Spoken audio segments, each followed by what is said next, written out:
Naturaleza Paraguay. Este programa es presentado por Productos Náuticos Mercury.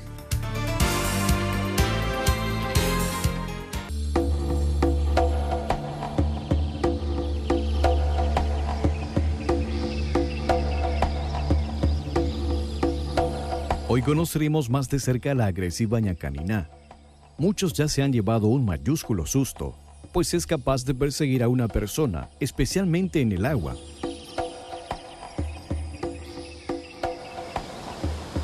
Hoy conoceremos una de las maravillas escondidas del Paraguay, el Salto Ñacundaí, con su tremendo potencial turístico.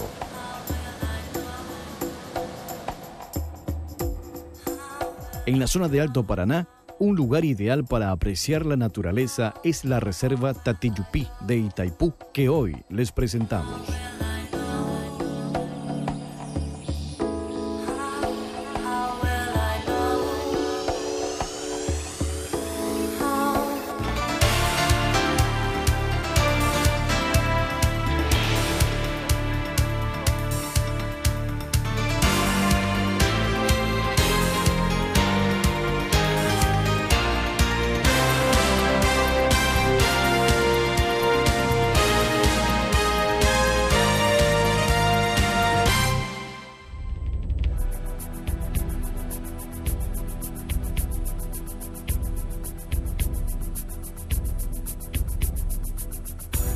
En nuestro país existen dos especies de la familia Colubridae, conocidas bajo el mismo nombre de ñacaniná. La primera y la más común es Hydrodynastes gigas. La otra es Dimarchon corais. Ambas también son conocidas como falsa cobra. Estas especies son culebras de hábitos anfibios. Habitan en zonas de pantanos, lagunas, bañados y arroyos, razón por la cual se las encuentra prácticamente en toda la región oriental de nuestro país.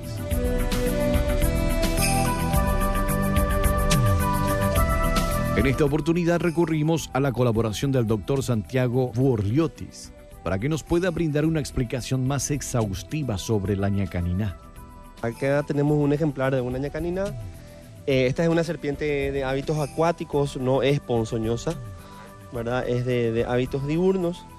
Sí, la particularidad de este animal es que es una víbora muy, pero muy agresiva. En realidad, al ser invadido y molestado en su hábitat, con facilidad tiende a atacar, que es morder. Esto es crucial. Excepto las corales verdaderas, las yarará y las cascabeles no tienen estas placas grandes en la cabeza. Las yarará y las cascabeles tienen toda la cabeza escamas pequeñas, eso en primer lugar. En segundo lugar, las yarará y las cascabeles, entre la órbita y la narina, que es tienen un orificio extra que se llama foseta loreal, que captan las ondas infrarrojas de los animales de sangre caliente. Este animal tampoco tiene eso. Y tercero, un detalle, se ve que esta es una cazadora diurna, se ve que tiene una pupila circular típica de cazador diurno. Una cascabel y una yarará tienen siempre pupilas elípticas.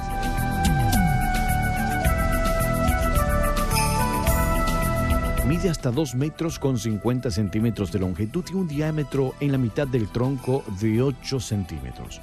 Las hembras alcanzan mayores tallas que los machos, presentan cabezas más voluminosas, más cortas las colas.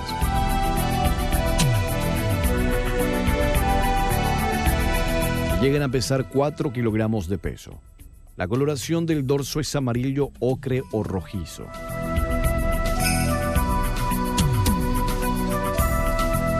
Las serpientes tienen 4 tipos de disposición de presas dentarias, es decir, de dentaduras en sí.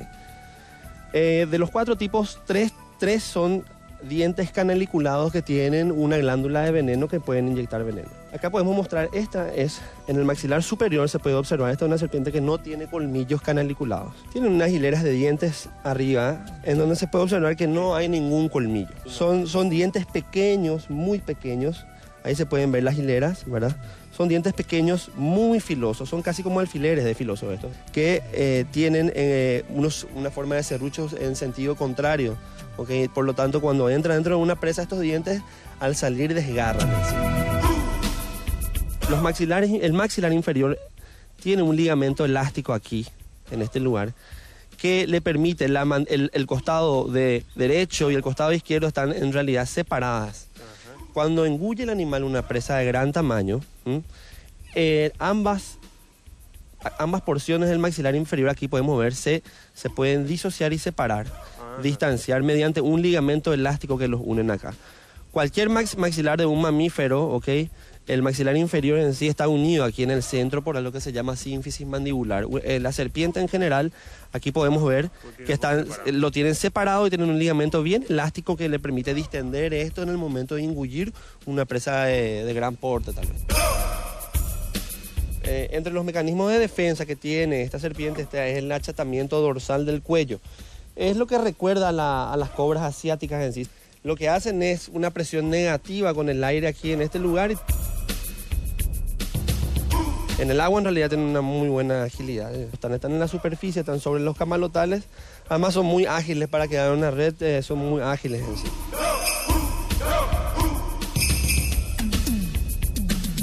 La coloración y manchas de su piel facilitan que se confunda a veces con la boa acuática del litoral argentino, la curiyú, Eunectes notaeus, rasgos a los cuales se añaden la similitud de tamaño y distribución. Cuerpo cilíndrico o subcilíndrico, robusto con una musculatura potente pero no notoria. En marzo o abril comienzan a reducir su actividad y alimentación y buscan refugio en las grietas o en los agujeros de los troncos. Vivirá allí unos 4 o 5 meses hasta la primavera. Tiene una gran capacidad de ayuno. Puede pasarse sin comer hasta 1 año, incluso más. También es muy grande la cantidad de alimentos que puede consumir. Presentan una voracidad casi insaciable.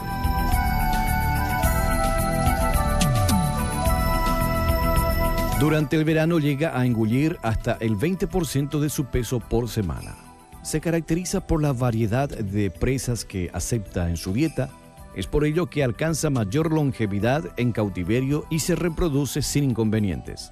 Cuando se enfrenta con la víctima ya tiene la boca abierta y la muerde vigorosamente, reteniéndola con sus dientes punzantes. Si la talla del animal es grande, anilla el cuerpo sobre la víctima mientras la muerde.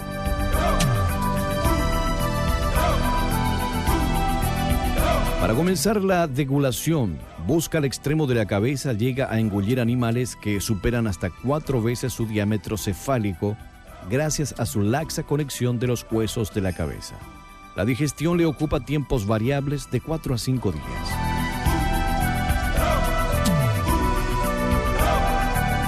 Los meses de octubre y noviembre señalan el inicio de celo. Al producirse el encuentro, la hembra queda quieta mientras el macho la reconoce debido a los olores producidos por las glándulas especiales que ella posee en la región de la cabeza y en la cloacal. El macho solo introduce uno de los 2 hemipenes que posee y la cópula, que puede durar pocos minutos o varias horas, queda asegurada firmemente por las espinas o faneras.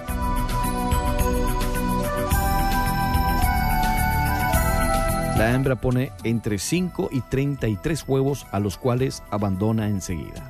La puesta se realiza en hormigueros, matorrales, grietas o troncos en descomposición. Los huevos son ovalados, de un tamaño que varía entre 52 y 90 milímetros de largo y 25 a 45 milímetros de ancho. Tienen la cáscara extremadamente blanda. Luego, en contacto con el aire, se vuelve más rígida, aunque no se endurece totalmente.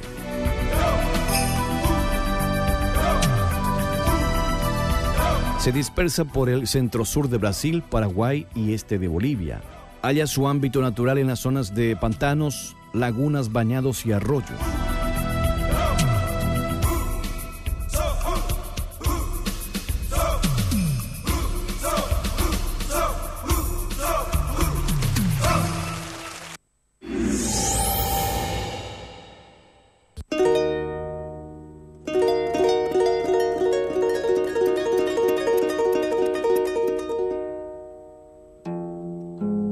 El Parque Ñacundaí tiene una peculiar belleza que le irradia el Salto Ñacundaí, uno de los más importantes del país tras la desaparición de los saltos del Guairá, un salto de casi 40 metros de altura y 70 metros de ancho.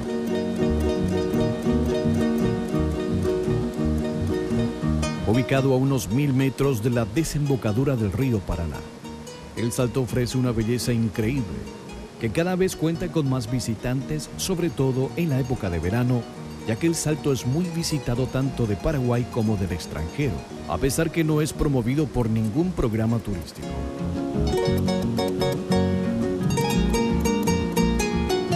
En el fondo de la cascada se pueden ver árboles que han caído formando una especie de isla natural. El rimbombante sonido de la cascada impresiona a todos los que llegan al parque, que acompaña este flujo de agua con una exuberante capa vegetal silvestre, entre los que hay cedros, palmitos y ñangapirís, aunque las flores son las típicas ribereñas.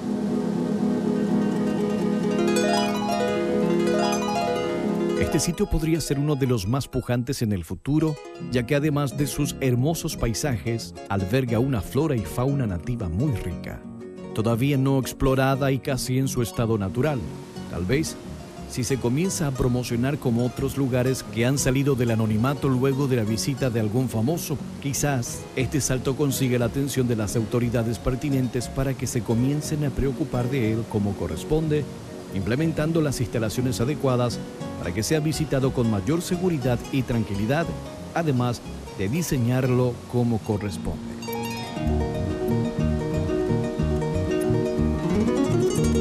Su objetivo principal es la protección de su flora y fauna, mantener reservorios genéticos autóctonos, como así también la conservación de las regiones biogeográficas y la belleza escénica del Salto Ñacunday. Posee un clima subtropical, con precipitaciones abundantes y bien distribuidas, con un promedio de 1.500 a 1.700 milímetros anuales. La temperatura media es de 21,5 Celsius, con vientos predominantes del cuadrante norte, que corresponde a la ubicación biogeográfica de Bosque Lluvioso Brasileño, ecorregión Alto Paraná.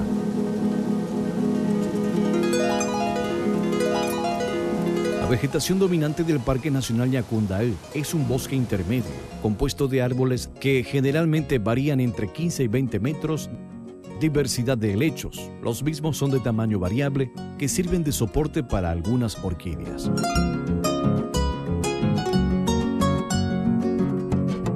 La fauna del Parque Nacional Ñacunday está representado por diversas especies de mamíferos, aves, roedores y reptiles.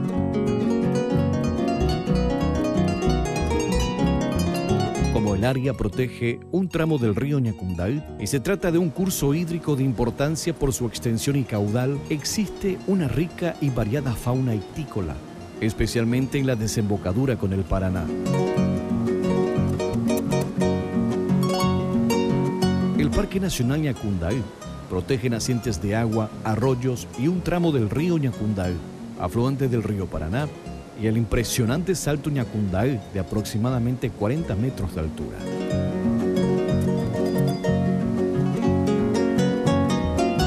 El uso que se realiza del mismo es la provisión de agua para las actividades de la familia de la parcialidad Buga Guaraní.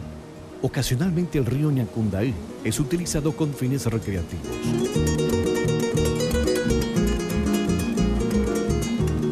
A pesar de no contar con un programa de turismo, la periodicidad y el número de visitantes tanto de paraguayos como de extranjeros aumenta paulatinamente, especialmente en los meses de verano, por la belleza que ofrece el Salto.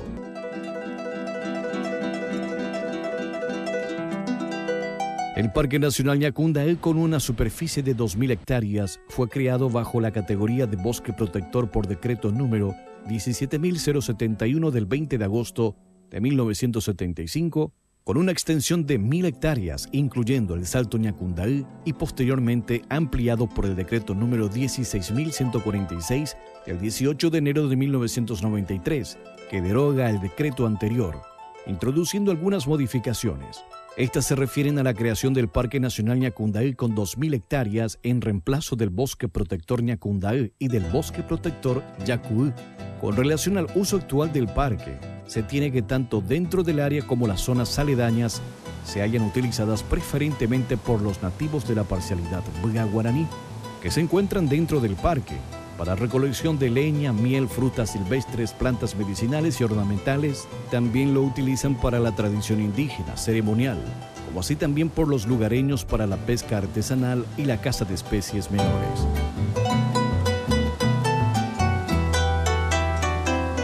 Queda 90 kilómetros de Ciudad del Este. Se accede por la ruta que va de Ciudad del Este a Los Cedrales por un camino pavimentado hasta este municipio y luego continuando por camino de tierra.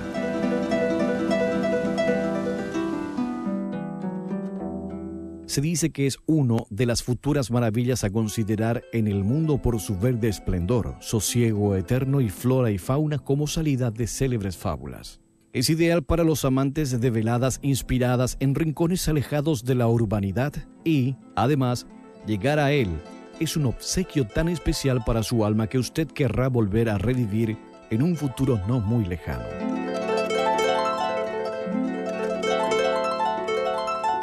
En el lugar se puede observar una naturaleza exuberante y tupida. Los rayos del sol casi no llegan a la superficie. Al final del camino surge imponente la caída del agua. Un cercado sirve de seguridad para evitar que alguien caiga al precipicio. En medio de las aguas que caen se ve, en forma permanente, un arco iris que da más realce al paisaje.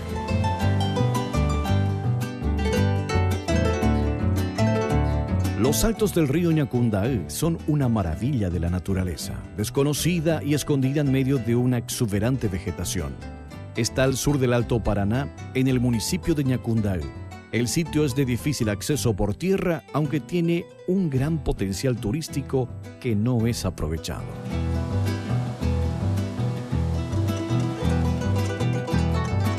En algunos puntos, el camino dentro del Parque Nacional Ñacundaí está en malas condiciones. Ante la desidia de las autoridades, este lugar se desaprovecha para el turismo, una gran riqueza natural.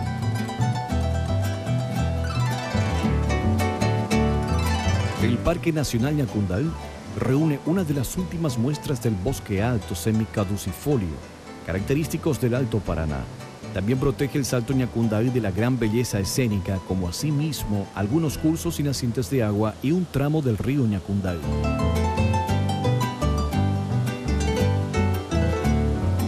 Se estima que en el área ya no se encuentran especies raras o en peligro, ni características, según informes del área de influencia.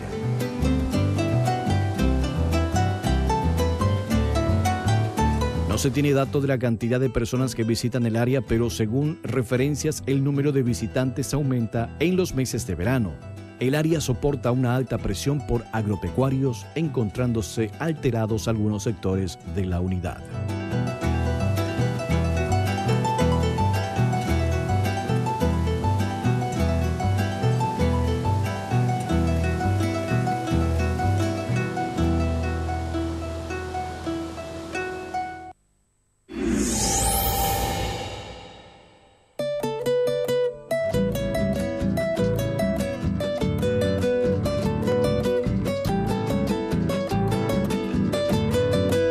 El refugio biológico de Tatiyupí está ubicado en el distrito de Hernandarias, departamento de Alto Paraná, Paraguay. En la margen derecha del río Paraná y es uno de los 8 sitios destinados como reserva ecológica por la Itaipú, la mayor represa en producción del mundo, situada entre Paraguay y Brasil.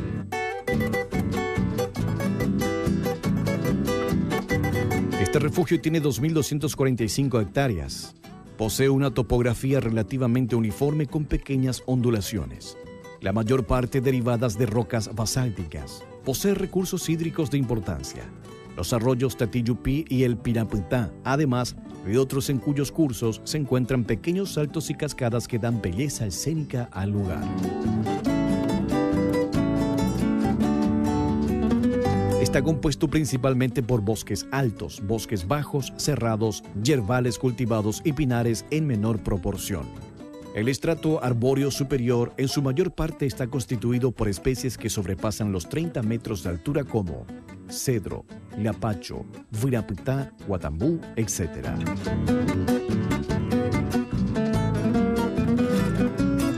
En el monte bajo se encuentran generalmente especies de la familia de las mirtáceas. Contiene árboles y arbustos con altura media de 3 a 7 metros.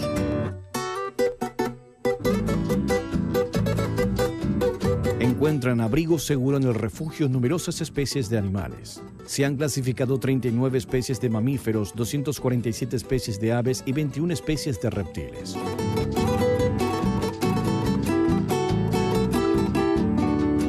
Este refugio está bordeando el lago, creado artificialmente al entrar en operación la usina de Itaipú. Al ser formado en 1982, una serie de alternativas económicas que ya empiezan a ser explotadas por las 77 municipalidades vecinas.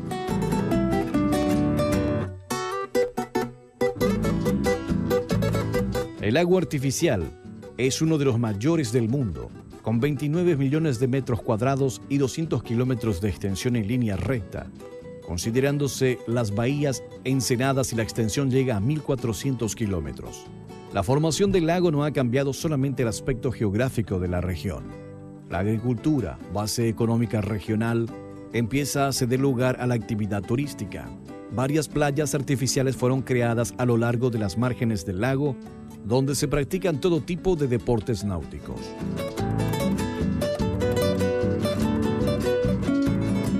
El refugio biológico Tatiyupí, de ubicación privilegiada para construir el área protegida más cercana al conglomerado Hernandarias Ciudad del Este, Ciudad Presidente Franco, es por ese motivo un lugar de paseo y excursiones muy frecuentado.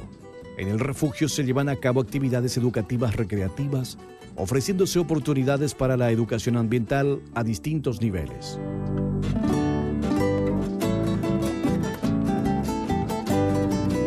Tres senderos interpretativos, Cañimbú, Caí Escalera y Palmital, permiten el conocimiento de la flora y la fauna del lugar.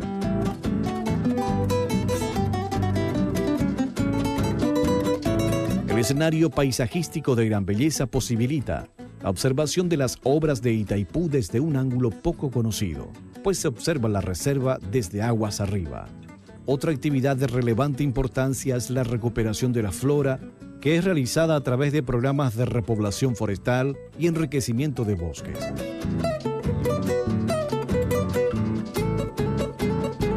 Es una unidad de protección ambiental creada y mantenida por Itaipú en la margen paraguaya y abierta a la visita de turistas. Pasear por las 2.245 hectáreas de bosques naturales, caminos interpretativos llevan a los visitantes del refugio Tatiyupí a este ecosistema de fauna rica y flora variada.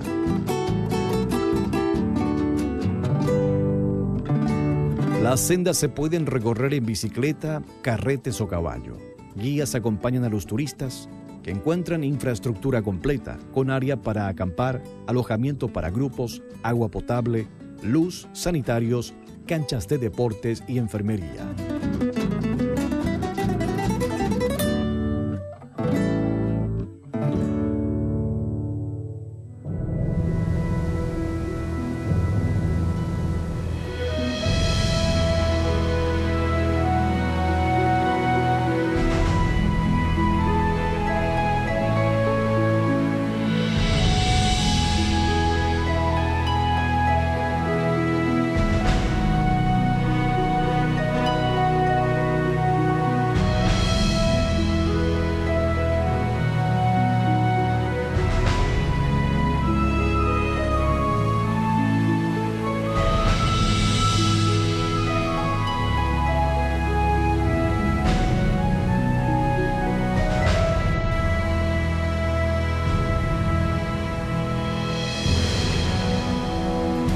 Naturaleza Paraguay. Este programa fue presentado por Productos Náuticos Mercury.